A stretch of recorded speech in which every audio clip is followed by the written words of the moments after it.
Con el auspicio de Universidad de la Frontera, presentamos Tu Mañana de 24 horas. ¿Qué tal? ¿Cómo están ustedes? Muy bienvenidos a este primer Tu Mañana de la semana. Semana corta para muchos, así que con mucho ánimo y también con muchas noticias. Vamos de inmediato a revisar lo que ha pasado en las últimas horas. Tomamos contacto de inmediato con Fabián Collado. Hola Fabián, buen día.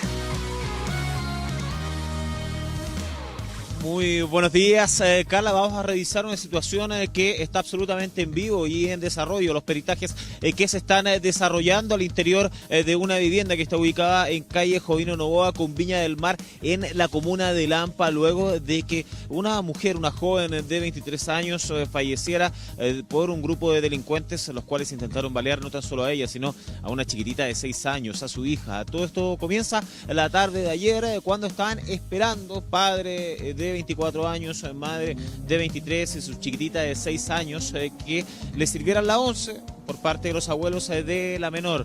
Cuando estaban en ese intertanto es cuando llega un grupo de 4 a 5 delincuentes, los cuales muy violentos, inmediatamente llegaron tratando de dispararle a esta chiquitita de 6 años. La verdad que nadie entendía cuál era el motivo de esta situación. De hecho, inmediatamente la madre se interpone en la línea de fuego y recibe un impacto de bala en el tórax, mientras que los delincuentes siguen percutando disparos. Le llega uno de estos en la mano a la chiquitita y también en las piernas al hombre. Por eso es que los abuelos salen a ver qué era lo que había sucedido debido a los constantes sonidos o ruidos a bala, y son golpeados con los puños o con los pies por parte de estos delincuentes, y posteriormente se dan a la fuga. Previamente roban un equipo móvil de uno de los involucrados.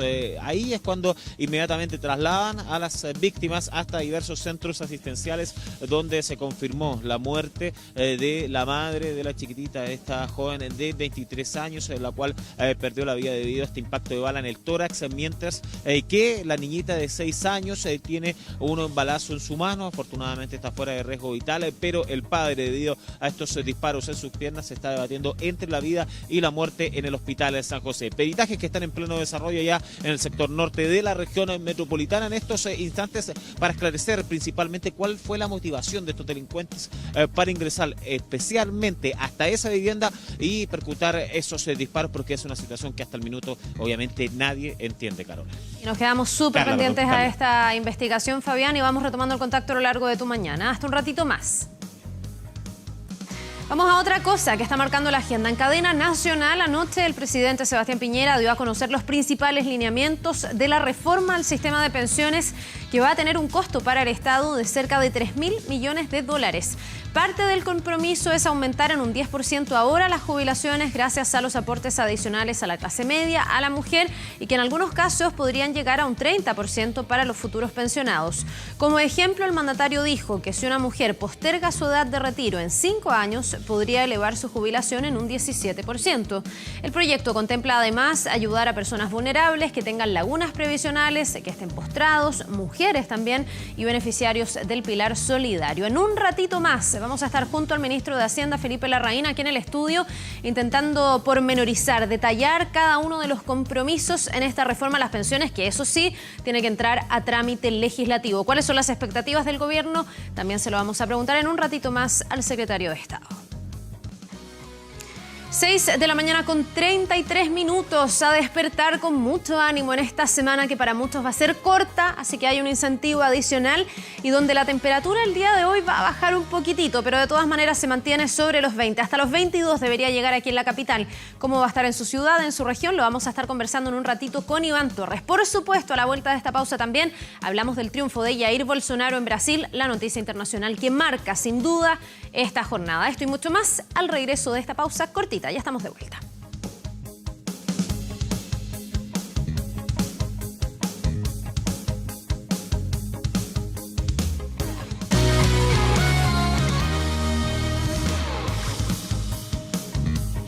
Bien, hemos estado muy pendientes a todo lo que ha ocurrido en Brasil. Tal como se esperaba, finalmente Jair Bolsonaro se impuso y es el presidente electo de ese país. Estamos con Ignacio Martirené para contarles un poco los detalles y saber lo que ha pasado en las últimas horas. ¿Cómo estás, Ignacio? Carla, muy buenos días, buen comienzo de semana, buen día para todos. Sí, una jornada muy intensa la de ayer con la segunda vuelta electoral en Brasil, en la que, como tú bien decías, el ultraderechista Jair Bolsonaro se impuso frente al candidato del PT, Fernando Haddad. Según los últimos datos divulgados por el Tribunal Superior Electoral de Brasil, con el 99,99% de las mesas escrutadas, Bolsonaro obtuvo el 55,13% de los votos y Haddad el 44,87%. Bolsonaro asumirá como presidente de Brasil el próximo 1 de enero de 2019 durante 4 años, sucediendo al actual presidente Michel Temer. Y el mandatario electo de Brasil inicia este lunes ya sus actividades como presidente electo, con proyectos de ruptura que ya han sido anunciados en el área económica principalmente y en políticas sociales y también en la política diplomática de Brasil. Ruptura en lo que se refiere a los gobiernos anteriores de izquierda. Sí, un cambio de mano, obviamente, sí, con una tendencia además política que rompe con los últimos años donde el PT había gobernado principalmente hasta la caída de Dilma Rousseff. Ha dicho él que busca rescatar a Brasil, ha dicho en materia económica que va a privatizar algunas de las empresas del Estado, ha dicho que va a poner mano dura, el tema de la inseguridad va a ser un eje central dentro de su gobierno. Y ayer algunos disturbios, pero más bien aislados, Ignacio, después del triunfo de Bolsonaro. Sí, o sea, miles de personas salieron a festejar principalmente en Río de Janeiro, donde está la residencia de Bolsonaro, allí en el barrio Barra da Tijuca, y donde estuvo también esperando los resultados y donde permaneció básicamente recluido desde que fue dado de alta tras el ataque que sufrió el 2 de septiembre cuando fue apuñalado en un acto público en Minas Gerais.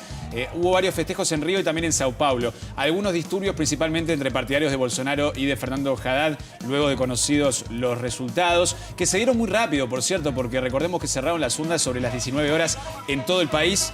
Las primeras cerraban a las 5, pero por los usos horarios distintos que tiene ese país, las últimas cerraban a las 19 y 19:25 ya se conocían los resultados. Hubo algunos disturbios en Sao Paulo también, que fueron contenidos por la policía, que utilizó gases lacrimógenos, pero nada pasó a mayores y de hecho toda la elección ayer, toda la jornada electoral se dio con bastante tranquilidad, con algunos pocos detenidos por proselitismo. Vamos a compartir más adelante todos los detalles, Carla, de lo que fue este domingo de segunda vuelta en Brasil con el ganador Jair Bolsonaro y con nuestro contacto en vivo con los enviados especiales de TVN 24 horas, Andrea Aristegui y Esteban Sánchez, que estuvieron realizando una amplia cobertura allí en Río de Janeiro.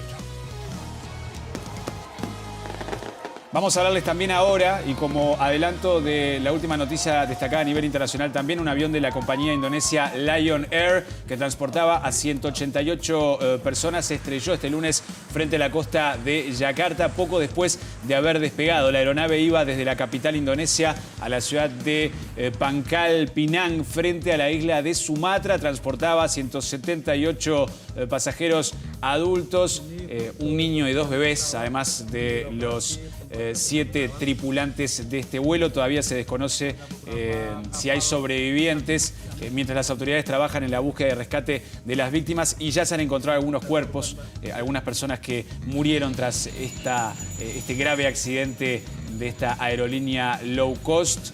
La información la tienen también detallada en nuestro portal de internet 24horas.cl y vamos a compartir más información más adelante en el bloque internacional aquí en Tu Mañana, Carla. Bien, pues nos reencontramos entonces en un ratito. Tenemos una amplia cobertura también en materia internacional durante esta edición de Tu Mañana. Gracias, Ignacio. Hasta luego. Nos vemos, hasta un ratito más. Vamos a ir a una pausa, son las 6 de la mañana con 43 minutos. También viene todo el deporte. Ayer con el gol de Arturo Vidal, que nos alegró tanto, jugó 10 minutos, pero metió un gol y eso obviamente que ha sido para celebrar. Vamos a la pausa rapidito, estamos de vuelta de inmediato con más Tu Mañana.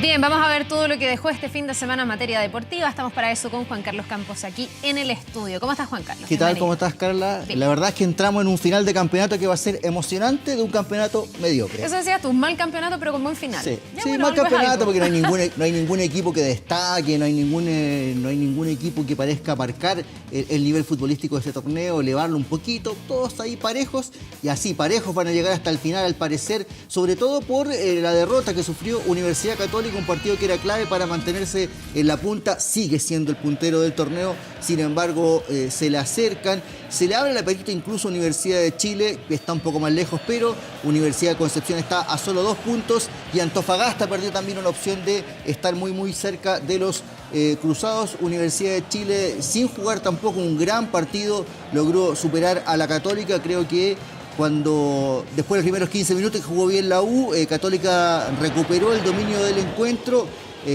La verdad que vimos ahí el tiro desviado de Buenanote, como yo les decía, recuperó el dominio, sin embargo le faltó el instinto asesino, eso de ir justo cuando ya tenían la opción de mejorar en el resultado, ir con todo el ataque. Y apareció justo este gol de Rafael Vaz a los 41 minutos del primer tiempo, ahí celebrando como un león, según él, en este cabezazo. Algo de responsabilidad de Dituro, que estaba prácticamente metido dentro del arco, no pudo contener y la U ganaba por 1-0.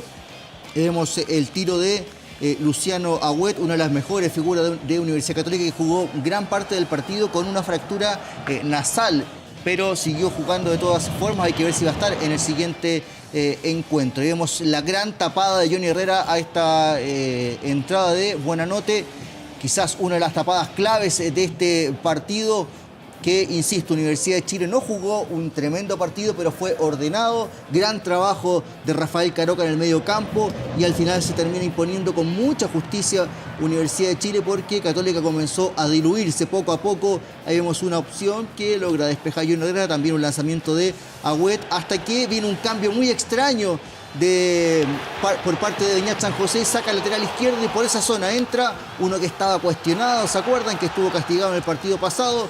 Jefferson Soteldo marca un muy buen gol para el 2-0 definitivo Universidad de Chile frente a la Católica. La U ya comienza a estar muy cerca de clasificar a Copa Libertadores, algo impensado hasta hace algunos días, y le bastaron una racha de 4 partidos consecutivos ganando para ya estar salvando prácticamente el año. Por lo tanto, ratifico lo que digo, que en el fondo equipos como la U, llenos de problemas, están ahí en la zona alta de la tabla de posiciones. Católica tendrá que visitar ahora a Antofagasta en un duelo también muy complicado, pero sigue siendo primera opción para la Católica el campeonato, ser el campeón de este torneo. Quien no tiene ninguna opción y que está colgando incluso de la posibilidad de ir a Copa Sudamericana es Colo-Colo, en un partido muy mediocre. El Audax tampoco mostró mucho en este encuentro, sin embargo se suponía que Colo-Colo tenía que mostrar un poquito más en este partido. Vemos el tiro desviado de Iván Ledesma en una jugada donde entra prácticamente solo, frontal al pórtico de Orión. Un equipo sin muchas ideas. Ahí vemos a Iván Morales, quien se lo va a perder ahí a los 34 minutos del primer tiempo. Una jugada en que participaron los 3 delanteros de Colo-Colo. Lucas Barrios la deja pasar Esteban Paredes y luego ahí la desvía Iván Morales. Colo-Colo se ve como un equipo que solo queda amarrado a restos individuales, a lo que pueden hacer sus grandes figuras, y las grandes figuras no están con las mejores luces. Cobran un penal que a primera instancia no se vio qué estaba cobrando el juez, luego se va a ver una repetición que le toman la camiseta a Lucas Barrios, ahí lo vemos, penal.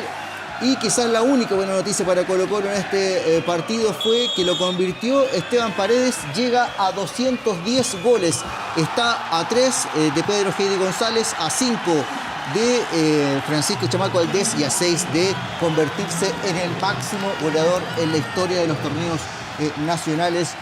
Esteban Paredes. Parecía que esa iba a ser la tónica del partido, un 1-0 tranquilo para los albos, pero cuando ya no quedaba nada, con Héctor Tapia metiendo defensa, tratando de asegurar el partido, vino el centro de Osvaldo Bozo y Manuel Fernández de cabeza convertía la igualdad a los 4 minutos de tiempo agregado, cuando ya Colo-Colo pensaba que ganaba. Un resultado muy mediocre para los albos, que insisto, están solo ahí por diferencia, casi por un punto solamente, y clasificando en el último cupo a Copa Sudamericana y con pocas ideas, con pocas explicaciones. Vamos a ver qué pasa con Tito Tapia. Quedan 3 partidos, yo creo que se va a quedar hasta el final del campo. Nos vamos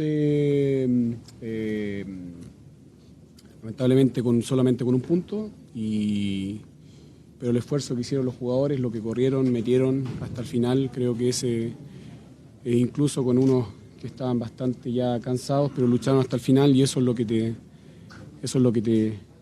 queda. Era importante el triunfo, venía bien, pero lamentablemente no lo conseguimos.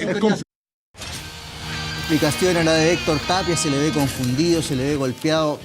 La verdad que no se ve cómo puede revertir esta situación en los 3 partidos que quedan. Un duelo muy emocionante el que concluyó la fecha bajo la lluvia ya en Temuco, los equipos necesitados, y Curicó partía ganando por 1-0 con el cabezazo de Kenneth Lara a los 31 minutos del primer tiempo.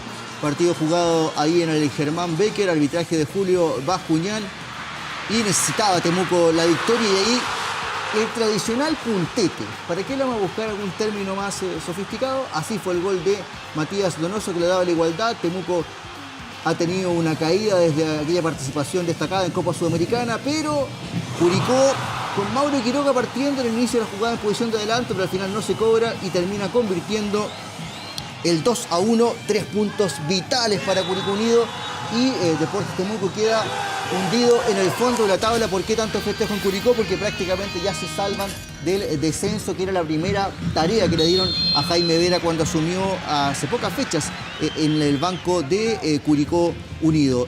Este fue un partidazo lleno de historias.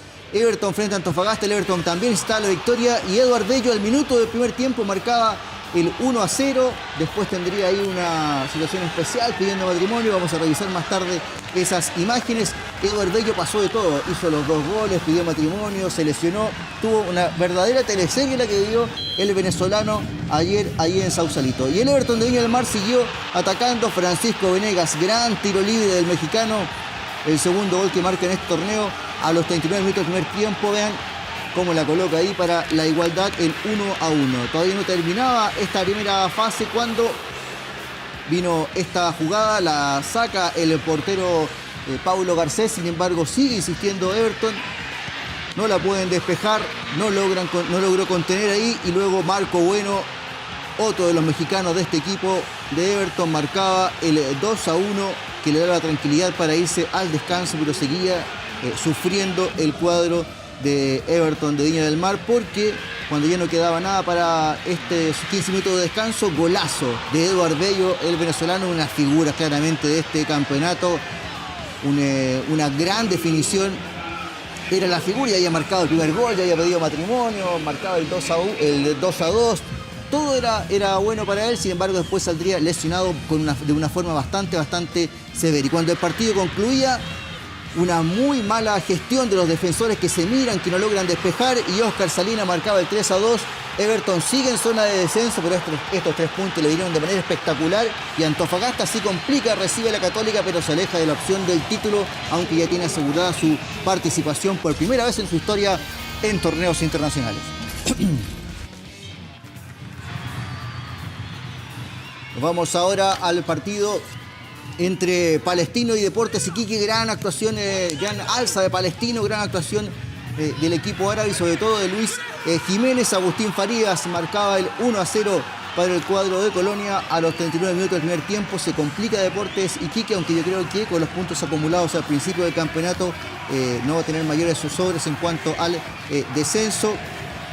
Agustín Farías marcaba el 1-0 en un duelo. Hay que recordar que Palestino ya tiene un nuevo técnico, que es Ivo Basay, ha tenido una gran recuperación desde que asumió Basay. Golazo, que lo decía, gran actuación de Jiménez, golazo de Luis Jiménez para el 2-0 tras el pase de Roberto Gutiérrez, que de la mano de Ivo Basay también ha tenido una mejoría en su juego. Jiménez va a repetir 2 minutos después, marcaba ahí el 3-0 para Palestino, quien después de haber estado sufriendo con el descenso se ha ido alejando ya, y por qué no, así con este ascenso que ha tenido podría tener opciones de clasificar incluso a Copa Sudamericana. Está complejo, pero podría llegar a pelear un cupo. Juegan con Colo Colo la próxima fecha.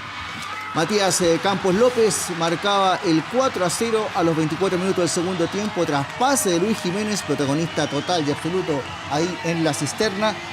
Vemos la jugada, claramente más allá del pase de Jiménez, la jugada es absolutamente personal de Matías Campos López. Luego viene el descuento de Leonardo Rolón de penal el uruguayo a los 34 minutos de la segunda etapa. Iba a ser en definitiva Jorge Rodríguez de tiro libre quien va a marcar el definitivo 5-1 para Palestino. Vemos golazo para darle la firma final a este encuentro. Ahí en la cisterna, triunfo para Palestino, otro equipo que consigue 3 puntos vitales que le dan tranquilidad para la fase final del torneo. Quedan solo 3 partidos, aunque vamos a tener suspenso porque se juega una fecha y luego hay 2 fechas de receso. Realmente increíble, cero posibilidad de espectáculo con un torneo pero tan cortado como ha sido este año. Huachipato pierde con un equipo que también cambió de técnico y logró mejorar, que es O'Higgins de Rancagua, el O'Higgins del Fantasma Figueroa. Hay ahí una jugada donde se resbala un Albert Huerta de Huachipato y Maximiliano Salinas aprovecha el regalo del argentino para el 1-0 a los 31 minutos del primer tiempo. Huachipato no pudo revertir esta situación. Un buen equipo, tiene buenos jugadores, sin embargo, siempre tiene bastantes altibajos. Y O'Higgins, de la mano del Fantasma Figueroa, se recupera, consigue esta victoria y también tiene bastante mayor tranquilidad en lo que resta del campeonato. Quien está más preocupado en todo caso es Unión La Calera y San Luis de Quillota. Sobre todo La Calera tiene la tranquilidad de que, ¿se acuerdan que La Calera era el equipo sensación de la primera rueda? Bueno, ha bajado muchísimo. Perdieron el clásico Calera, triunfo de San Luis. Sin embargo, le sirve de poco porque también está ahí ubicado en las últimas posiciones de la tabla, pero le viene bien para seguir con la ilusión, la esperanza de salvarse del descenso, aunque San Luis y Temuco son los más complicados. Mauro Caballero marcaba el 1-0 para el cuadro quillotano en este partido, el clásico ahí de la zona. Se grita con todo porque son equipos que necesitan estos 3 puntos para seguir con la ilusión de mantenerse en la primera división del fútbol chileno. Y quien está ahí calladito, siempre ha perdido opciones clarísimas para tomar la punta, pero bueno, ahora logró un triunfo bastante singular porque al minuto de partido la Universidad de Concepción frente a Unión Española marcaba, Jean-Paul Pineda va a marcar aquí el 1-0 al minuto de partido, bueno, y así se quedaron. 1-0 para Universidad de Concepción, quien logró este triunfo frente a Unión Española y se mantiene muy cerca de Católica. Tenemos la tabla de posiciones para que podamos revisarla y ver cómo se está definiendo este campeonato, con la Católica que sigue en la punta. Yo les decía, se le aproxima la Universidad de Concepción 52, la U a 4 puntos. ¿Quién diría? Después de todas las series que ha habido la U, que está ahí metida a 4 puntos. Antofagasta, que juega la Católica y sigue ahí en la otra posición. Y luego vimos la fase más complicada, los 2 últimos, San Luis y Deportes Temuco son los que están más complicados. Everton también, pero insisto, con los 3 puntos que logró ayer se logra salvar un poquitito. Y una de las cosas que le habíamos mostrado que era bastante singular, esta situación de Eduard Bello, quien marcó el 1-0 para Antofagasta y salió en la celebración. Ahí vemos la escena más romántica del fin de semana, Carla, pidiéndole matrimonio, saltó la valla. El árbitro sí, con 0 romanticismo, 0 sentido del espectáculo,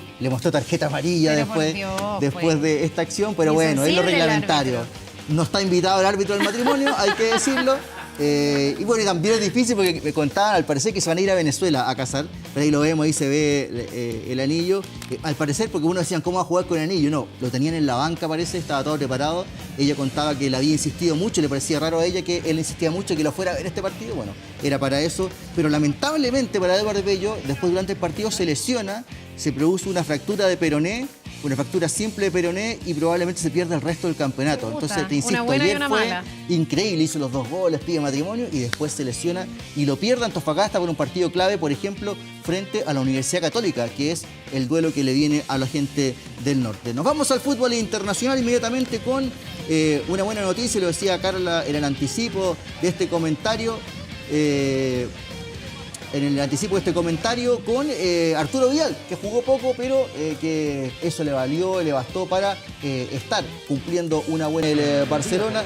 Así es que muy buena actuación. Alexis Sánchez no tuvo ningún minuto de partido. Vamos inmediatamente a ver la nota con las reacciones, todo lo que provocó este triunfo del Barcelona y sobre todo la actuación de Arturo Vidal. Y las manos. Ante el Real Madrid en el Camp Nou, 1 de Coutinho, 3 de Luis Suárez y para cerrar la paliza Arturo Vidal, que tuvo su estreno goleador con los blaugrana justamente en una noche inolvidable. La manita, llegó el quinto, la manita Arturo Vidal. De cabeza, como en sus mejores momentos, el volante dice presente ante su rival preferido, el Barcelona, el líder en la liga, con un Vidal estelar. O sea, lo que se han alegrado los jugadores porque ha hecho precisamente el gol. O sea, es un jugador que ha caído muy bien aquí, que sabemos que esa pelea, esa lucha a nosotros nos transmite mucho porque es un jugador que es diferente a los otros y el gol pues es un premio para él. Y Arturo en modo selección chilena. Un gol que un clásico tras Zamorano y Alexis Sánchez. El guerrero recibió elogios por su actuación, lo catalogaron de máquina, celebraron su rebeldía, mientras otros medios apuntaron a que su gol significa una revancha en el Camp Nou. Que esperamos que sea, pues bueno, pues cuando viene entrando ya el otro día contra el Inter entró muy bien, hoy también, y esperamos que vaya jugando partidos porque va a jugar y nos aporte mucho. El chileno y el Barcelona celebran mientras en el Real Madrid todo se complica. La prensa deportiva apunta que este lunes será removido de su cargo Julen Lopetegui, quien será reemplazado por el italiano Antonio Conte. Yo, lógicamente, me siento ahora mismo triste, pero tengo absoluta fuerza para poder seguir dirigiendo a este grupo sin ninguna duda. Un clásico huérfano de Cristiano y Messi tuvo el triplete de Suárez, la manita en el Camp Nou, pero principalmente el de su gran momento en el Barcelona. Bien Vidal y Lopetegui demostrando lo que nunca hay que hacer en la vida. Hay que cumplir los compromisos. Él dejó la selección española botada, se quedó con el Real Madrid y ahora está prácticamente sin trabajo porque hoy día se confirma probablemente la firma de Conte como nuevo técnico del Real Madrid. Nos despedimos con una muy buena noticia, con el ascenso que ha tenido realmente espectacular este año Cristian Garín. Consiguió su triunfo en el Challenger de Lima, tercer triunfo definitivo, consecutivo que ha tenido el chileno en torneos Challenger. Está 89, su mejor ranking. La verdad que se ha visto bien en lo psicológico, además de lo tenístico. El Nico Yarri hoy día apareció 41, hace tiempo que no teníamos dos ahí entre los 100 mejores, así que muy bien por el tenis chileno y sobre todo muy bien por Cristian Garín, que ha sido muy criticado a veces por los medios y también por los hinchas. Lo decía él, a veces en redes sociales me tratan muy mal, que es un punto que hay que considerar con los deportistas actuales, muchachos jóvenes que viven mucho en redes sociales y a veces le ponen demasiada oreja a tipos que son muy tóxicos en las redes sociales. Bueno, Garín dice que él ha ido superando ese tema, que hay mucho apoyo también para él y él ha trabajado en la parte psicológica, lo tenístico lo tiene y ojalá lo siga desarrollando, así que una muy buena noticia para el tenis nacional. Qué y sobre todo muy bien lo que le está pasando a Cristian. En todo ámbito de cosas las redes sociales pueden ser un aporte, también pueden ser un problema, sí, y hay que saber a quién escuchar y a quién no. Así y armarse y para un poco más duro. Para tipos jóvenes en deportes individuales donde pesa mucho la parte mental, era clave que él lo manejara y él dice que lo está haciendo de manera bastante tranquila. Bien, pues nos alegramos por el tenis nacional. Así es. Muchísimas gracias. Nos vemos, que estés muy bien. Que te vaya bien, un buen día. 7 de la mañana con 8 minutos se viene incorporando a nuestra sintonía. Le vamos a contar que hemos preparado para ustedes los titulares, las noticias que tienen que conocer sí o sí en este día tremendamente noticioso. Están en todas nuestras plataformas, 24horas.cl, están en Twitter, en Facebook, en Instagram, para que pueda aportarlas, para que las vaya revisando rumbo al trabajo, por ejemplo, y así esté completamente informado en esta jornada. Retomemos el contacto con Fabián Collado, que tiene las noticias de las últimas horas. Fabián, ya estamos contigo nuevamente.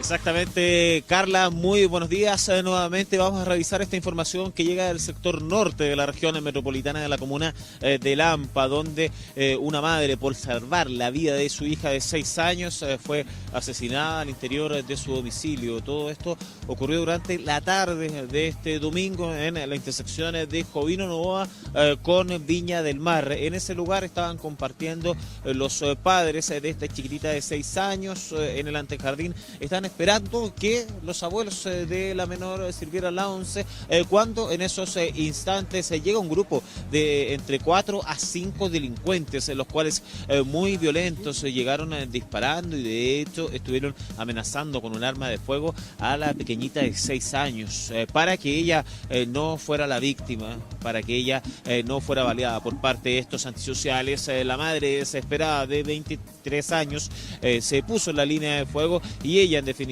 fue baleada por estos delincuentes. Se recibió un impacto en el tórax, lo que la dejó muy herida. De igual manera, los antisociales siguieron disparando, hirieron a la chiquitita en su mano y también al padre, quien se lanzó en contra de los antisociales, le dispararon en sus piernas.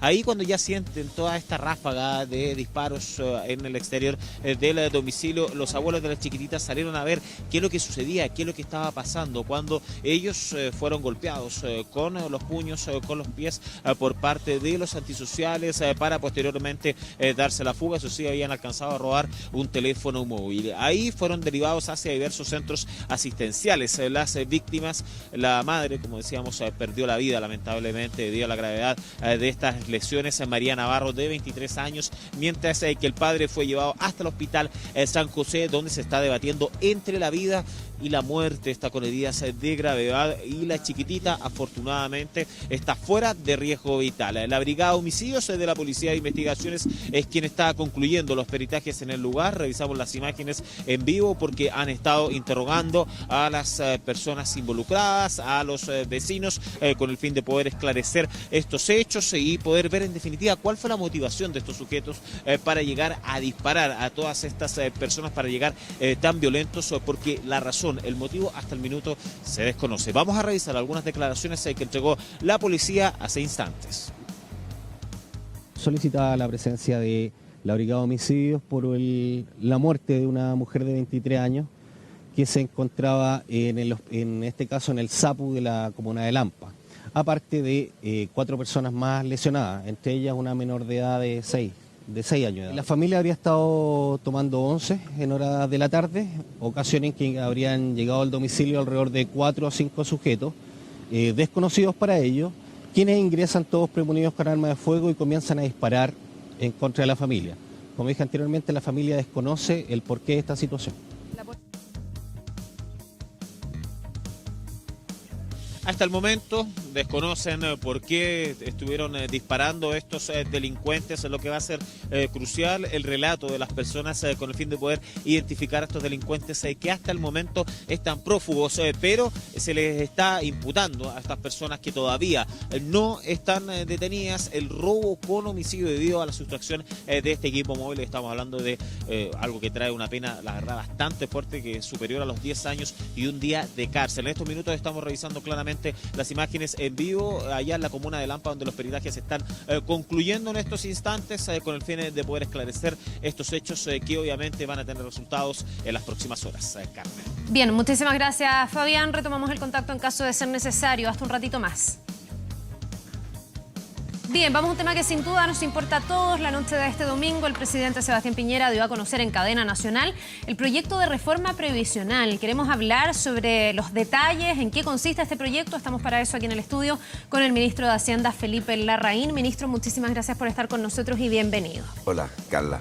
Muy buenos días. A ver, este es un tema muy complejo, se han hecho bastantes promesas y todavía no se ha podido legislar en materia de pensiones. ¿Cuánto van a aumentar o mejorar las pensiones de los chilenos? ¿Cuál es la promesa que se le puede hacer hoy día a las personas que nos ven? Mire, este proyecto tiene una característica, es que las pensiones de los más vulnerables, estamos hablando de más de 1.400.000 personas, casi 1.500.000, que están hoy día en el pilar solidario, es decir, que tienen pensión básica solidaria o pensión con aporte previsional solidario, van a aumentar entre 10 y 15% inmediatamente, ¿Eso una vez reales, aprobado el proyecto. En dinero, ministro, cuánto sería? Mire, por ejemplo, una pensión que hoy día, una pensión básica solidaria está en 107.300 pesos, son aproximadamente, inmediatamente, 11.000 pesos más para una pensión básica solidaria. En el caso de una pensión con aporte previsional solidario, el aporte aumenta del orden de 15% o hasta 15% y ese aporte es del orden de 74.000 pesos. Estas pensiones con aporte previsional solidario llegan hasta los 317.000 pesos. Ese es el tope, el techo. De techo, pero ese techo va a aumentar aproximadamente en 15%, por lo tanto vamos a tener, digamos, 50.000, poco más de 50.000 pesos adicionales Ya, para el techo. Por lo tanto, estamos extendiendo. Y aquí hacia sectores de clase media. Y aquí hay una cosa que es bien importante. Esto ocurre en forma inmediata. Después, en el tiempo y en régimen, las pensiones deberían aumentar del orden de 40% las pensiones contributivas, porque hay un 4% más, pero estamos hablando en régimen, o sea, cuando ya esto esté en completa operación, y entre, digamos, hasta 50%, el caso de la pensión básica solidaria, casi 50%, porque esto tiene que ver con necesidad y con edad. El proyecto lo que hace también es distinguir, Carla, que una persona con más edad tiene más necesidades y, por lo tanto, el incremento que se da a una persona es mayor a medida que va cumpliendo años. Y esto en forma automática. O sea, la persona, supongamos, una mujer que se jubila las mujeres están jubilando de más de 60 años.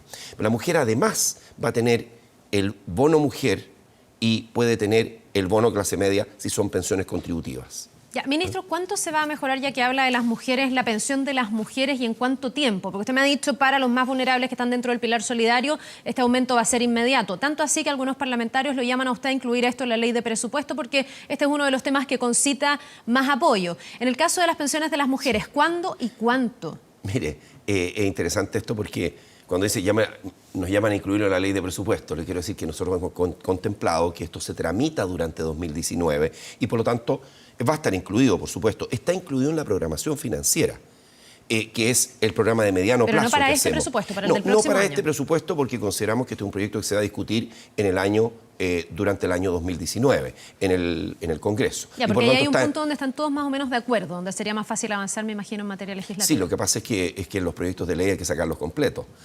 No solamente con los puntos donde hay acuerdo, no por parte. Ministro, para las mujeres, ¿cuándo debiese venir esa mejoría con estos incentivos que se están poniendo? Hay una brecha ahí hoy día importante. No solo las mujeres tienen una menor jubilación, sino que además tienen una tasa de reemplazo muy baja, en torno al 19-20%. Así es, y por eso es que este proyecto lo que hace es, hay incentivos especiales para las mujeres. Sobre 16 años de cotizaciones se empieza a poner en forma anual una cantidad adicional para las mujeres. De tal manera que, y eso que ya en 24 años de cotizaciones, las mujeres pueden tener del orden de 1,35 UF adicionales de pensión mensual.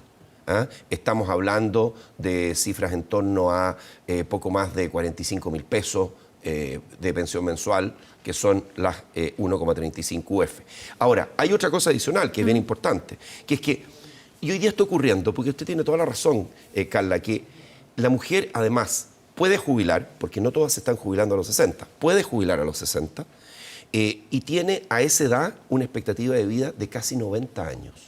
Entonces, parte de la situación que vive una mujer es que efectivamente tiene más lagunas previsionales, adicionalmente tiene una expectativa de vida más larga y por lo tanto, si se jubila a los 60 años, en promedio debe financiar unos 30 años. Entonces, hay un incentivo especial para todos, hombres y mujeres, para que permanezcan trabajando si así lo desean, si quieren, si tienen la posibilidad de hacerlo. ¿Y cuánto más se va a aumentar la pensión si es que uno trabaja cuántos años más para que sea sustantiva esa mejora? Mire, se calcula que por cada año adicional que trabaja una persona después de la edad de jubilación son como 8% adicional de pensión, de tal manera que en 5 años esto es 40% más en la pensión. Ahora, ¿eso se sostiene pensando en cómo es nuestro mercado laboral, ministro? Porque no sé si es tan fácil después de los 60 años en el caso de las mujeres y de los 65 en el caso de los hombres encontrar trabajos y trabajos que sean bien remunerados. Yo no sé si se corrige de alguna manera el mercado laboral. Yo creo que lo primero es, y este tema, interesantemente un tema que para mí en lo personal yo había estudiado y analizado en mi otra vida como profesor universitario, y justamente lo que yo creo que es importante también es hacer un cambio cultural. Y ese cambio cultural que va más allá de lo que podemos legislar, es que las empresas, las organizaciones, las compañías no tengan políticas rígidas de jubilación y consideren que hay personas que quieren seguir colaborando en el proceso productivo. Entonces son los propios empleadores los que deben también tener un cambio cultural para darle la oportunidad a los adultos mayores que quieren seguir trabajando, que lo puedan hacer. Quién sabe con un contrato distinto, quién sabe con un contrato tal vez de medio tiempo, un contrato más flexible, pero con una oportunidad para seguir colaborando en el proceso productivo para aquellos que quieren hacerlo. Y es por eso, ayer justamente comentábamos, el proyecto no contempla un aumento en la edad legal de jubilación. No obligatoriamente. No es obligatorio, pero lo que da es incentivo. Y un incentivo para permanecer en forma voluntaria, y eso porque además respetamos la voluntad de las personas. Entonces creemos en la libertad. Ministro, hablando de la urgencia, de quienes hoy día están a punto de jubilarse, de quienes están dentro de la tercera edad, usted me decía para los más vulnerables, que están dentro del 60% más vulnerable de nuestro país porque están dentro del pilar solidario, va a haber este aumento inmediato. ¿Qué pasa para los que no están dentro de ese 60% más vulnerable? ¿Cuánto van a tener que esperar? O la verdad es que en esta etapa o en esta generación de adultos mayores no va a haber un incentivo o un aumento inmediato de la pensión. Bueno, por ejemplo, una persona que no está en el... Estamos hablando de 1.480.000 y tantos mil personas. Redondeemos en 1.500.000. 1.500.000. Pero gente que está dentro de las pensiones vulnerables, pero no está en el 60% más vulnerable de la población, no recibe ese incentivo. ¿Qué se hace con esa pensión? Hay que entender también que estos incentivos que estamos hablando también tienen un tope. Ese tope son 25 UF de pensiones. Esto opera hasta las 25 UF, es decir, hasta unos 685.000 pesos, casi 700.000 pesos de pensión. Pero eso es la gran cantidad, la gran mayoría de las pensiones. Ahora, una persona que está por jubilarse puede contar con un incentivo adicional por permanecer. Por retrasar la edad de jubilación. Por retrasar la edad de jubilación. ¿Eso es lo que le correspondería o el consejo que daría usted hoy día para las personas que están a punto de jubilarse hoy? No para las futuras pensiones, que deberían mejorar. Sí, yo creo que en el Consejo hay muchas cosas. Está la posibilidad de hacer aportes adicionales a la pensión y de permanecer un tiempo más. Y yo creo que hay mucha gente, a mí me toca conversar con muchos adultos mayores y a mí me dicen, mire, ministro, a mí me gustaría trabajar algo más. ¿Quién sabe reducir un poquito el ritmo? Ahora, en mi caso personal, yo le digo, yo sería un mal cliente porque yo no pienso jubilarme, si puedo. Ministro, ¿por qué se opta por seguir adelante con el mismo modelo y no hacer cambios? Algunos dicen esto no es un modelo de seguridad social, se sigue con el negocio de las AFP, que ha sido además una de las consignas que se ha escuchado en el último tiempo, pensando también en que es un sistema bien deslegitimado, si uno ve las encuestas, ¿no? Mire, yo lo que quiero decir es, en primer lugar, nuestro foco está en mejorarle las pensiones a los chilenos en forma responsable y en forma sostenible. ¿Por qué? Porque tampoco podríamos hacer algo que esté fuera de las capacidades de las finanzas públicas. Este va a ser el mayor proyecto que va a ser en materia de costo fiscal el gobierno del presidente Piñera. Esto absorbe en régimen más de 3.000 millones de dólares de costo fiscal. Por lo tanto, aquí hay un enorme esfuerzo del Estado para apoyar a la gente. Nuestro foco está no en una consigna, no está en la ideología, está en los hechos. Mejoremos las pensiones de los chilenos. Y son los chilenos los que deben elegir quién le administre eso. No un movimiento o el gobierno. Pero aquí, ¿cuál es la capacidad Congreso de elección, ministro? Porque en el fondo el 10% actual se va a quedar en el actual sistema de fondo o de aseguradoras de fondo de pensiones o de administradoras de fondo de pensiones. Se dice que con este 4% adicional se van a incorporar nuevos competidores, pero todos además son privados. En el fondo la pregunta es, ¿cómo la gente elige? No necesariamente, bueno, pero sí puede haber una elección muy importante entre los privados. Fíjese usted que aquí hay, tenemos algunos que no tienen fines de lucro, tenemos cajas de compensación, tenemos cooperativas de ahorro y crédito, compañías de seguro, administradoras generales de fondos. Ministro, ¿y por qué solo ese 4% de libre disposición donde uno pudiera elegir un sistema distinto y no el 14% total, que son los fondos que pertenecen a cada uno de los trabajadores? Por una razón, Carla, porque el 4% es como la parte adicional para la cual va a haber mayor flexibilidad, tanto respecto de quién lo administra como de las inversiones que se van a poder hacer. De tal manera que va a haber una competencia en los cuales es el afiliado, es el trabajador el que debe escoger quién la administra. Mire, yo francamente no pienso que sea el Estado el que le debe imponer a las personas quienes la administran. Respecto del otro 10%, hay un tema de seguridad y de una regulación y legislación bastante estricta para preservar esos fondos. Ya, pero algunos ven ahí que lo que se hace es asegurarle el negocio a las AFP, que en el fondo los recursos con los que cuentan hoy día, que es el 10% de cada uno de los cotizantes, siguen estando ahí intactos, en vez de dejar que la gente elija qué hacer con su 14%. David Bravo, que es quien encabezó una de las comisiones más conocidas en esta materia, dice que no hay razón alguna para que solo el 4% se pueda disponer libremente y no el 10%. Bueno, ahí discrepamos con los que estuvimos involucrados, ¿no es cierto?, con el gobierno, con el presidente que estuvo muy involucrado. Van a haber cosas donde van a haber discrepancias, yo creo que no. Ahora, esto es tal como estaba el proyecto original del gobierno anterior.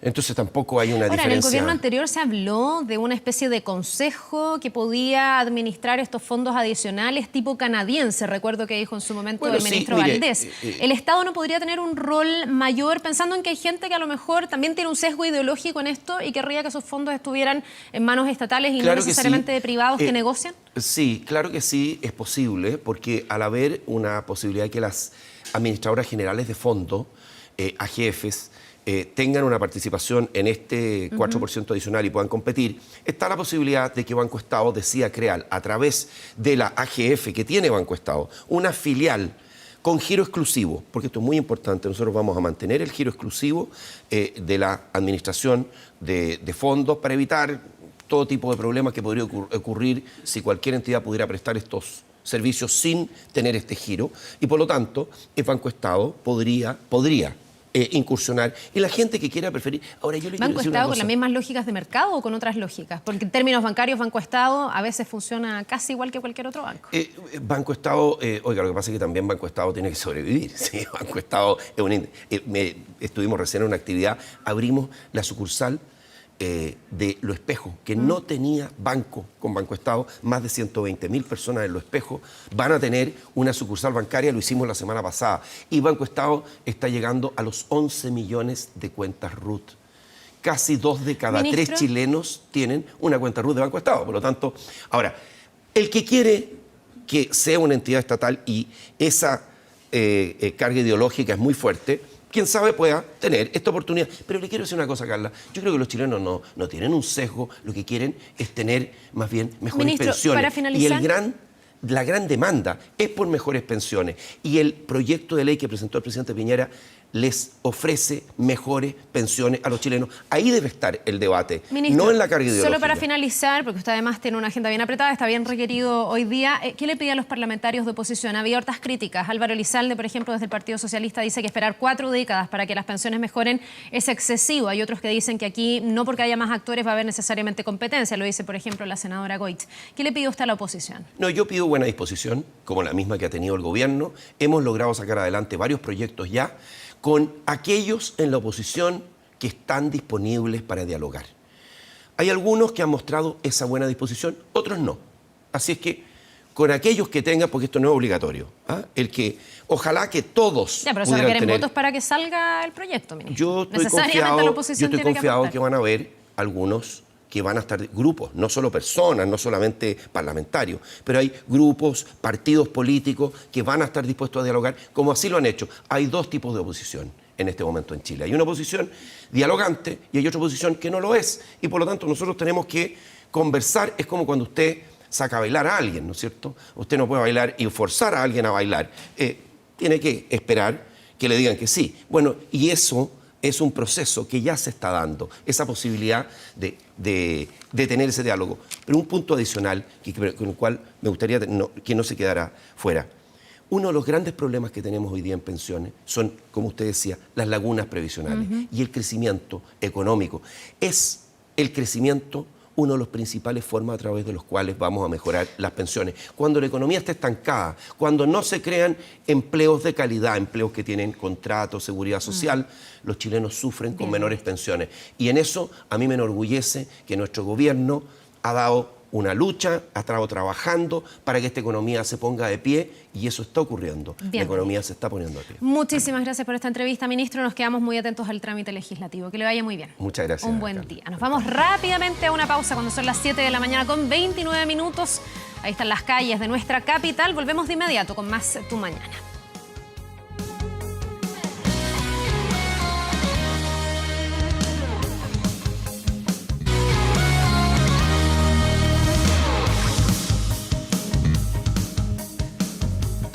Bien, vamos a revisar las noticias internacionales, por supuesto, centrados en lo que ocurre en Brasil, con una elección tremendamente relevante para toda la región. Estamos con Ignacio Martirene, que ya nos acompaña aquí en el estudio. ¿Cómo estás, Ignacio? ¿Qué tal, Carla? Buenos días nuevamente. Sí, vamos a compartir todos los últimos detalles sobre lo que fue la jornada electoral de ayer en Brasil, con esta segunda vuelta en la que se impuso Jair Bolsonaro por 55% de los votos frente al 44,87% de Fernando Haddad. E inmediatamente nos vamos a comunicar en vivo con Río de Janeiro. Allí están nuestros enviados especiales, Andrea Aristegui y Esteban Sánchez. Andrea, muy buenos días.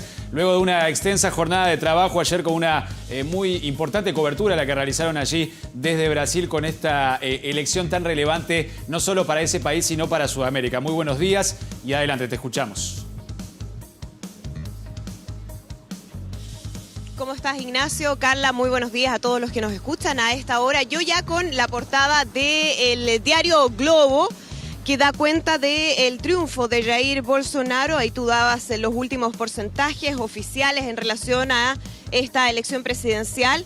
Y cuando estamos hablando de 57,7 millones de votos que obtuvo el representante del Partido Social Liberal, el presidente electo de Brasil, Jair Bolsonaro, quien pasó su primera noche en esa calidad aquí en su residencia en el sector de Barra da Tijuca. Hoy hay a esta hora, por supuesto, bastante tranquilidad. Recién empieza el movimiento en este sector de Río de Janeiro, pero quedan todavía algunas señales de lo que fue la fiesta anoche, porque evidentemente este fue el punto de concentración de todos los partidarios del próximo presidente de Brasil. Se congregaron aquí desde muy temprano, mucha gente fue a votar, inmediatamente se vino hasta este sector y levantaron una fiesta durante toda la tarde que ya cuando se iban a conocer los resultados aglutinaba a mucha gente.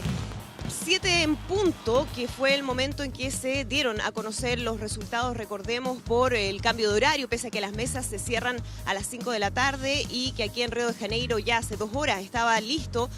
Por el cambio de horario, por el uso horario que hay en otros estados como Acre, se tuvo que esperar hasta las 7 de la tarde y fue entonces cuando la gente empezó a conocer los resultados que posteriormente fueron ya oficializados a través de una pantalla gigante que anoche les mostrábamos se había instalado en este sector de la casa de Jair Bolsonaro. Obviamente que aquí hubo mucha celebración, muchas banderas brasileñas, la gente con las poleras del próximo presidente de Brasil, amarillo, verde, los colores de la bandera de Brasil, enfatizando también el llamado a poner a la patria por encima de todo, que es justamente uno de los lemas que tuvo Jair Bolsonaro durante toda la campaña. Él se mantuvo aquí durante toda la jornada de ayer, sigue acá también en su casa y fue el primero en hablar inmediatamente después de conocerse los resultados, antes de que Fernando Haddad reconociera su derrota. Él salió a hacer su primera declaración ya con la confirmación de su triunfo y lo hizo. No es curioso porque la verdad fue lo que había hecho durante toda la campaña, a algunos les parecerá particular, pero lo hizo a través de un mensaje de Facebook Live. Él durante todo el tiempo de campaña estuvo comunicado con sus seguidores, con sus partidarios a través de las redes sociales y por lo mismo sus primeras palabras, ya conocido su triunfo en esta elección presidencial, fueron a través de un contacto de Facebook Live. Posteriormente hizo otra cadena, o sea, habló 2 veces anoche a través de una red nacional de televisión y ahí enfatizó algunos puntos que son bastante importantes. Primero, que va a respetar la Constitución, que va a respetar la democracia. ¿Y por qué decimos esto? Porque justamente algunas de las ideas que se habían planteado en los días previos a la elección y que lo había planteado la oposición liderada por Fernando Haddad y por el Partido de los Trabajadores era que esto iba a significar una amenaza para la democracia brasileña. ¿Qué es lo que dijo anoche Jair Bolsonaro una vez ya conocido el resultado? Lo vamos a escuchar de inmediato. Este gobierno será un defensor de la Constitución, la democracia y la libertad. Nuestro gobierno va a quebrar paradigmas, vamos a confiar en las personas, vamos a desburocratizar, simplificar y permitir que los ciudadanos y emprendedores tengan libertades para crear y construir su futuro. Empleo, renta y equilibrio fiscal es nuestro compromiso para ser más prósperos y crear oportunidades y trabajos para todos. Somos un gran país y ahora vamos juntos a transformar este país en una gran nación. Una nación libre, democrática y próspera. Brasil encima de todos y Dios encima de todo.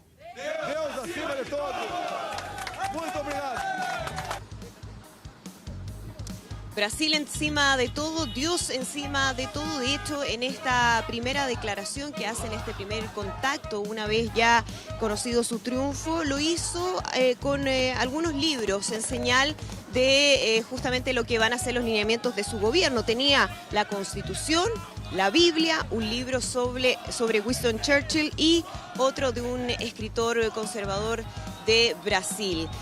Algunos momentos después, ya cuando aquí estaban celebrando los partidarios de Jair Bolsonaro, se vivía un escenario, una situación distinta en la ciudad de São Paulo, porque fue ahí donde votó el candidato del PT, Fernando Haddad, donde esperó los resultados en compañía de su esposa y de sus más cercanos, y donde ya una vez conocido el triunfo de Jair Bolsonaro, salió a reconocer su derrota. Vamos a escuchar lo que dijo Fernando Haddad anoche. Seguimos con la cabeza en alto, con determinación, para llevar nuestro mensaje a todos los rincones del país. La democracia es un valor que está por encima de todos nosotros, con valores que están por sobre aquellos que de forma irrespetuosa pretenden usurpar el desarrollo del pueblo brasileño.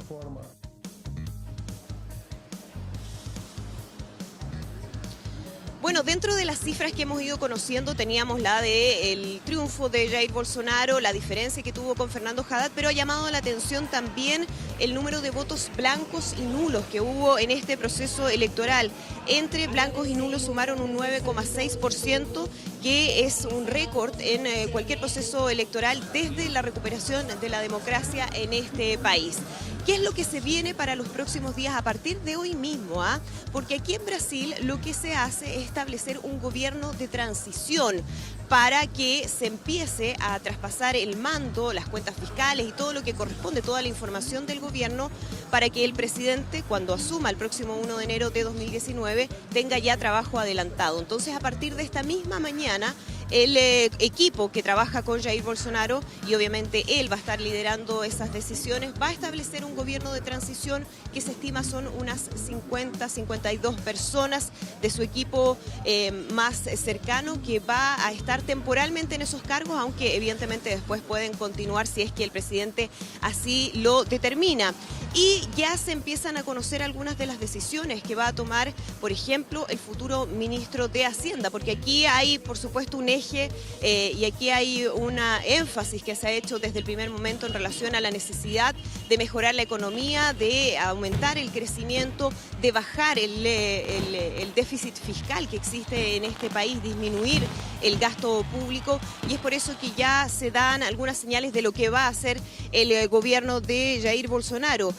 Por lo pronto se decidió la reducción de algunos ministerios. En algún momento se habló de bajarlos de 24 a 15, sin embargo la información que ya estaría prácticamente definida, lo que se habría decidido en las últimas horas, tendría que ver con disminuirlo a 19 ministerios, es decir, fusionar algunos ministerios para disminuir la carga de la burocracia estatal, que es algo que también el presidente Jair Bolsonaro ha dicho quiere combatir rápidamente. Es la información que empieza a surgir ya desde Brasil. Nosotros nos vamos a mantener en este sector, en las afueras de la casa del presidente electo Jair Bolsonaro, a ver si hay algún tipo de declaración de él o de alguno de sus futuros ministros. Carla.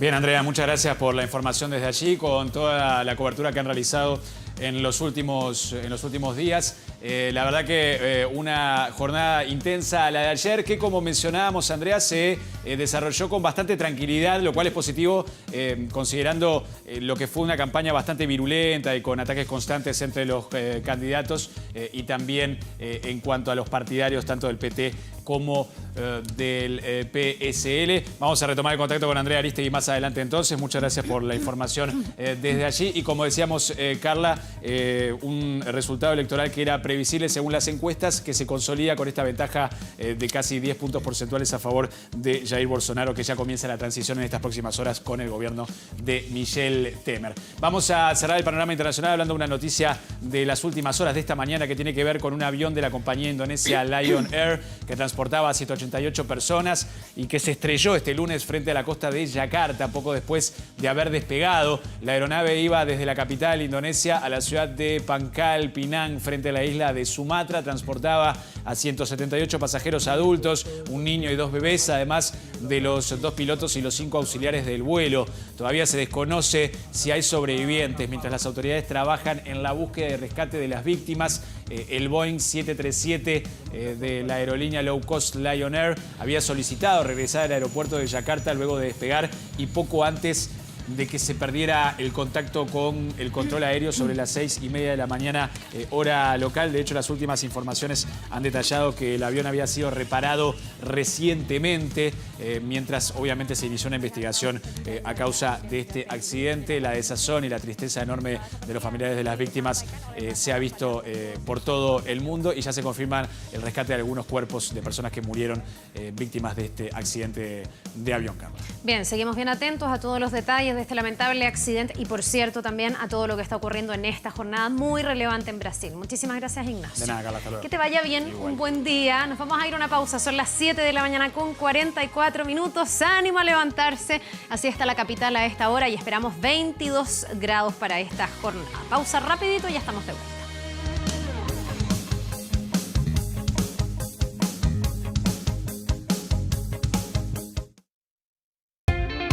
Para nosotros en Coca-Cola es muy importante también el ecodiseño como parte de la actitud RE. ¿Y en qué consiste el ecodiseño? Consiste en diseñar nuestros empaques desde el principio para que sean 100% reciclables y para que usen una menor cantidad de plástico.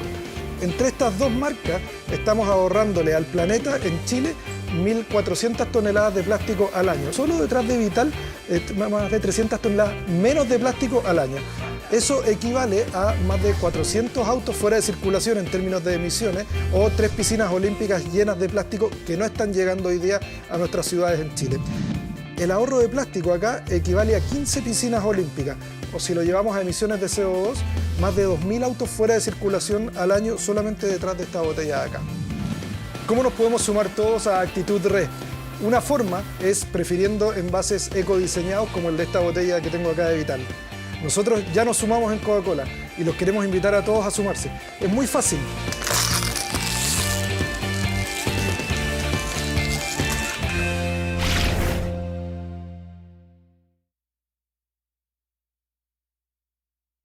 Con Despegar, planea desde ya tus próximas vacaciones de verano con los mejores precios. Compra ahora tu viaje y conoce lugares increíbles con ofertas exclusivas en vuelos, alojamientos, paquetes y más. Paga en muchas cuotas con muchos bancos. Prepárate para vivir nuevas experiencias en tus vacaciones de verano. Despegar.com.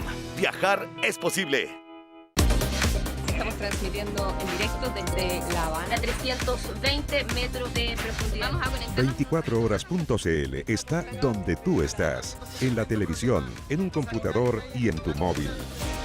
Despachos en terreno y en nuestra sala de redacción a través de Facebook. Sigue nuestras transmisiones y podrás interactuar con los reporteros y conductores. En 24horas.cl, las noticias están al alcance de tu mano.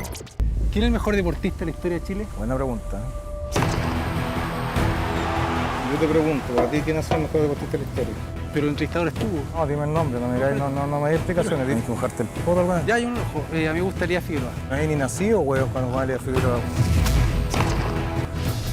Venta de entradas a través de Ticket Pro.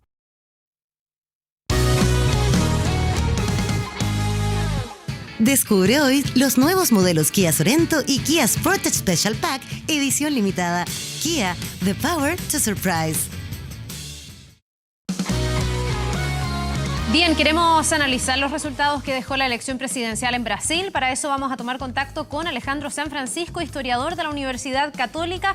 Muchísimas gracias, Alejandro, por estar con nosotros. Y bueno, te parto preguntando de inmediato por los efectos de este triunfo de Jair Bolsonaro para Brasil y también para la región. Hola Carla, muy buenos días. Los resultados son muy importantes para Brasil porque significa un cambio de mano muy grande respecto de lo que habían sido los últimos 20 años de política en el gigante sudamericano. Significa un cambio desde la izquierda que se había alineado con el socialismo del siglo XXI, primero con Luis Ignacio Lula da Silva y luego con Dilma Rousseff, y ahora en cambio elige a Jair Bolsonaro, que es una nueva opción. Y respecto de América Latina también significa un cambio porque se inscribe dentro de lo que ha sido una crisis del socialismo del siglo XXI que se ha graficado en distintos niveles en los últimos años, en Argentina, en alguna medida en Ecuador, con la desvinculación de Lenín Moreno respecto de su antecesor, lo que está pasando con la crisis de Nicaragua y lo que ocurre en este minuto también en Brasil, de manera tal que parece un cambio relevante y los efectos inmediatos se van a empezar a ver. Falta todavía para el cambio de mando, que a comienzos del 2019, pero respecto de la participación y de lo que se prevé para el futuro, evidentemente es un cambio significativo en la región. Tú me hablas un poco del mea culpa que deben hacer las izquierdas con este cambio de eje en la región y con esto ya como un broche de oro para ese proceso, pero son esas mismas izquierdas y la oposición a Jair Bolsonaro la que alerta de riesgos para la democracia, riesgos para los derechos humanos. ¿Son esos riesgos reales? ¿Hasta qué punto la institucionalidad brasileña puede frenar a un Bolsonaro que ha sido muy grandilocuente en algunas de sus declaraciones? Eso está por verse. En algunas declaraciones Jair Bolsonaro ha manifestado escepticismo respecto de algunos métodos democráticos y ha hecho algunas declaraciones que son inaceptables en la lógica democrática, por ejemplo, respecto de la tortura. Sin embargo, desde el punto de vista de la participación, esta es una de las elecciones con mayor participación en toda la región. Participaron 115 millones de brasileños en un país con 209 millones de habitantes. Tuvo un porcentaje mucho mayor que recientes elecciones como las que hubo en México y Colombia, por ejemplo, respecto del total de la población y respecto del total de los ciudadanos con derecho a voto, de manera que tiene un respaldo ciudadano que es muy significativo. Alejandro. En cuanto a la izquierda... ¿Sí? No, ¿y cómo explicarías tú eso? Que en el fondo una persona que ha tenido declaraciones racistas, que ha tenido declaraciones homofóbicas, que ha reivindicado, por ejemplo, la dictadura, se haya podido imponer y con esta amplia ventaja en Brasil, ¿cómo conceptualizas tú ese fenómeno? ¿Qué lo explica? A mí me parece que hay varias cosas que son relevantes. Hay tres ejes al menos que ha desarrollado Jair Bolsonaro y que la alternativa del Partido de los Trabajadores no fue capaz de enfrentar ni comprender de manera razonable. La primera es la lucha contra la corrupción. Si tú miras, por ejemplo, las estadísticas del Latino Barómetro de los últimos años, tú puedes ver, por ejemplo, que en el país donde hay mayor relevancia en la discusión del tema de la corrupción, Brasil aparece como el tema que es más importante de la corrupción. Más del 30% considera que es un tema significativo frente a otros países. Y eso llevado a lo que está pasando en Brasil, en el programa de gobierno de Haddad, aparece Haddad con Lula da Silva, que está sindicado precisamente como uno de los casos de corrupción importantes en ese país. Entonces ahí hay un tema relevante. En segundo lugar está la crisis económica que afecta también a Brasil. Hay más de 10 millones de cesantes. Esto ha sido una postura, una realidad continua en los últimos años. También ha habido varios trimestres con crecimiento negativo en los últimos 5 años, de manera tal que lo que había significado para muchos millones de personas salir de la pobreza en la primera década del siglo XXI, hoy día está venido a menos. Esa es una segunda razón, la situación socioeconómica del Brasil. Y en tercer lugar está el problema de la seguridad. Si pensamos que hay cerca de 65.000 asesinatos al año en Brasil, esa es una cuestión inaceptable en cualquier democracia, de manera tal que los 750.000 asesinatos que van en los últimos 15 años, que podrían llegar al millón al terminar el próximo gobierno, son una cuestión que resulta irresistible para una ciudadanía normal. Entonces hay un enojo, hay una situación en que la gente busca una alternativa y que quien mejor logró representarla en este caso fue Jair Bolsonaro. Ya. Y quienes fueron castigados son los que estuvieron en el gobierno en las últimas 2 décadas. Ya, tú dirías que hay un voto fuerte de castigo, pero ya hay una contradicción también cuando uno veía las primeras encuestas y Lula da Silva era el que mejor rendía en esas encuestas, pese incluso a estar preso. ¿No hay ahí una contradicción? ¿Será definitivamente un voto de castigo o algo más? Es que es las dos cosas, porque si tú te fijas, sigue siendo un gran respaldo el que obtiene el Partido de los Trabajadores, tanto en primera vuelta, en cuanto pudo pasar a la definición final que se realizó ayer, y en segundo lugar sacó 47 millones de votos Fernando Haddad. Lo que pasa es que en las elecciones que son binarias, como son las de segunda vuelta, gana uno o gana otro. Sacar 47 millones es un respaldo inmenso, pero si el otro saca 58, pierde las elecciones, que no obtuvo 47, porque esto es matemático, quien saca más votos gana las elecciones. Entonces, en este sentido, hay un rechazo mayoritario al respaldo que recibe el Partido de los Trabajadores o al respaldo que recibe, por ejemplo, Luis Ignacio Lula da Silva. Bien, pues Alejandro San Francisco, muchísimas gracias por este análisis. Por supuesto que habrá que ir viendo lo que pasa con este gobierno a partir del 1 de enero, cuando asuma Jair Bolsonaro, para poder tener ya más claras algunas de las preguntas que hoy día nos planteamos. Que te vaya muy bien y un muy buen día. Que es una fecha bastante simbólica, Carla. Si tú te fijas, asume el 1 de enero precisamente cuando se cumplen 60 años de la dictadura cubana, de manera tal que va a haber un nuevo momento simbólico de polarización en la región. Bien, pues nos quedamos bien atentos a eso. Gracias, Alejandro. Una buena jornada. Nos vemos. Muchas gracias a ti. Vamos a otro tema. Volvemos a nuestro país también con temas nacionales. La Fundación Iguales lanza una campaña educativa sobre la diversidad sexual e identidad de género, la cual podremos ver en las pantallas de los andenes de metro. Vamos con Viviana Martínez, que nos va a contar más detalles. Viviana, buen día. ¿Cómo estás? Muy buenos días. Claro, tú lo decías, la Fundación Iguales, pero respaldada por Metro de Santiago y también por el Ministerio de Transporte, lanzó esta campaña que tiene por objetivo informar para de esta manera combatir la discriminación. ¿Sobre qué? En una primera etapa sobre la orientación sexual, luego sobre la identidad de género y en tercer término, ya una tercera parte de esta etapa, sobre los derechos reproductivos de cada una de las personas. ¿En qué consiste básicamente esta campaña? Y una primera parte que consiste en un volanteo, en que van a estar voluntarios acá en la estación de metro entregando este material para que puedan leer las definiciones, también para que puedan entender si es que tienen alguna duda con respecto a este tema, y además en cada una de las estaciones de metro, a excepción de la línea 6 que tiene ahí un tema técnico, pero todas las demás van a estar difundiendo un video también informativo, explicativo, material audiovisual. Hablaron temprano esta mañana el presidente de Metro, la ministra de Transporte y por supuesto la jefa de Educación de la Fundación Iguales, y pasamos a revisar esas impresiones. Y una campaña que responde principalmente a las cientos de demandas que tiene Fundación Iguales por servicio educativo y que vienen principalmente de padres, madres y docentes que quieren saber más de diversidad sexual. Este es un llamado a hacer un diálogo entre adultos, adolescentes y niños, y a hacer un diálogo informado que esté inscrito dentro del plano de los derechos humanos. Estamos completamente convencidos de la importancia que tienen las libertades individuales, y una libertad básica es vivir la sexualidad tal como uno la siente, y por eso, y como es su naturaleza, y por eso también hemos notado que falta comprensión, falta educación.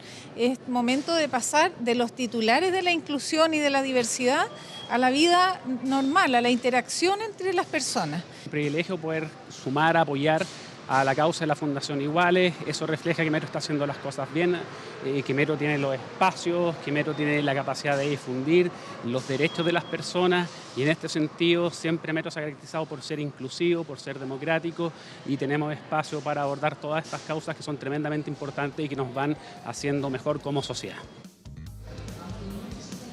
Declaraciones de las autoridades, entonces, Carla, hace solo minutos acá en la estación Baquedano del Metro de Santiago, y despedirnos con la imagen a esta hora de hora punta por lo demás del tránsito de pasajeros, que de hecho fue la razón por la que se eligió para lanzar esta campaña, por la transversalidad del público, del usuario de Metro, personas de todas las edades, de todos los sectores de la región metropolitana, así es que ahí hay una focalización importante en cuanto al mensaje que se quiere transmitir. Volanteo, yo te decía, en una primera etapa, y este video que va a estar rotando un mes en las estaciones del metro, campaña informativa que explica, que cuenta y también ayuda a entender lo que es la orientación sexual. Al cierre, decirles que hablamos también de materia de contingencia, por ejemplo, la línea 3, dice Luis de Granch, presidente de Metro, que debiera estar para el mes de diciembre, tal vez de regalo de Navidad, y la ministra Hood se refirió a esta demanda de los taxistas que piden que se limite el número de vehículos de las aplicaciones como por ejemplo Uber o Cabify. Dice que la puerta no está cerrada, pero que por el momento no se ha reglamentado vía ley el número de estos vehículos. Vamos a estar ampliando esas informaciones, por supuesto, en nuestros próximos informativos. Bien, muchísimas gracias, Viviana. Una buena jornada, nos vemos. Igualmente, buen día. Bien, y vamos a otros temas. Este día domingo, pasada las 6 de la tarde, ya llegó a nuestro país en su jet privado la cantante colombiana Shakira, quien se va a presentar mañana, martes, en el Estadio Nacional. Llegó desde Argentina y se dejó ver justo cuando llegaba al hotel donde la estaba esperando un grupo de fanáticos quienes pudieron compartir con ella y además sacarse fotos. Esto luego de que ella se asomara por la ventana del auto, conversara un poco y accediera a esa fotografía. En el concierto de este martes, que se desarrolla en medio de la gira El Dorado, la cantante va a incluir sus últimos éxitos, va a aprovechar además de repasar toda su trayectoria y viene seguramente en uno de sus mejores momentos musicales. Escuchemos ahí el ambiente cuando se encuentra con sus fanáticos. ¡Shakira! ¡Un gorro! ¡Del Fans Club oficial! ¡Fans Club oficial! Hola, ¿cómo estás? ¡Hola! ¡Hola, Shaki! ¿Cómo estás? ¡Te amamos! Mira, me asomo por aquí y Sí, nos tomamos la foto. ¡Shaki! Tengo a los niños muertos de Sí, sueño. sí, nosotros sabemos, estamos desde la entonces. ¿Van a ir al concierto? Sí, ¿Quieres tomarte la foto? Ven, tómatela. Bien, ahí está, amorosa, sin duda, accesible con sus fanáticos, algo que también caracteriza a la cantante colombiana. Mañana, entonces, les vamos a estar contando los detalles del concierto que va a estar entregando en el Estadio Nacional. Antes de despedirnos, ojo, porque hay un choque múltiple en la pista izquierda de Américo Vespucio al poniente, a la altura de la ruta 5. Ya hay carabineros en el lugar. Esto es en la comuna de La Cisterna. Ocurrió hace solo 6 minutos, así que va a complicar el tránsito para que lo tome en consideración y planifique su viaje esta mañana. Voló el tiempo, se nos va tu mañana. Que tengan un excelente día lunes. Nos vemos.